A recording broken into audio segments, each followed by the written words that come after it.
지난 주말 3일간 BC주 남부지역에 내린 폭우와 이로 인한 산사태 등으로 도로가 유실되고 일부 도시가 큰 피해를 입으면서 주정부가 공식적인 비상 상황에 돌입했습니다.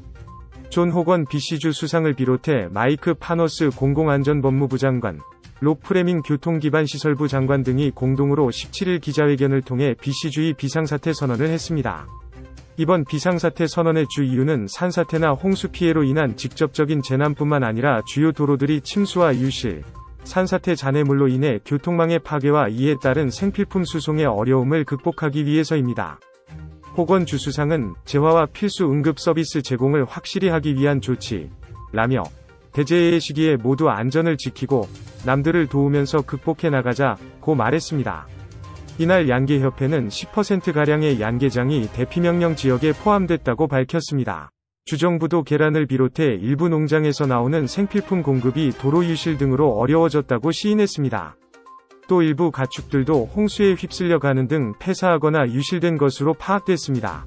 또 외부로부터 들어오는 공산품의 경우도 주요 고속도로의 폐쇄로 인해 공급이 어려울 것으로 예상됐습니다. 하지만 주정부는 충분한 비축량이 있어 당분간은 문제가 없다는 입장을 밝혔습니다.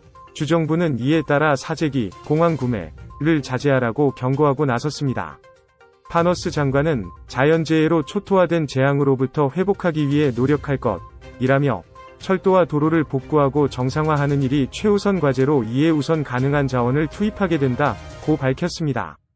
이번 비상사태 선언은 14일간 유효하고 필요에 따라 연장될 수 있습니다.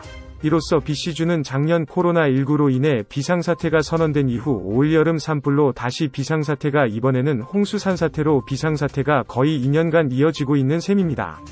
이번 홍수 사태로 17,775명에게 대피명령이 내려졌습니다. 플레밍 장관은 내륙 지역과 북부 지역을 메트로 밴쿠버와 밴쿠버섬 지역과 교통망을 연결하는 데에 중점을 두고 있다며 이를 위해 관계기관들과 긴밀하게 협조해 나가고 있다고 밝혔습니다. 연방정부도 군대를 파견해 이번 자연재해 복구를 도울 예정입니다. 하지만 호건 수상은 군 병력이 어디에 배치되어 어떻게 도움을 줄지에 대해서는 아직 모른다는 입장을 밝혔습니다. 이외에도 연방에서 지원 인력들도 추가로 배치될 예정입니다. 지난 16일부터 비가 그치고 날씨가 맑아지면서 프레이저강 등의 수위가 낮아지면서 침수 지역들도 다시 수면 위로 올라오고 있습니다.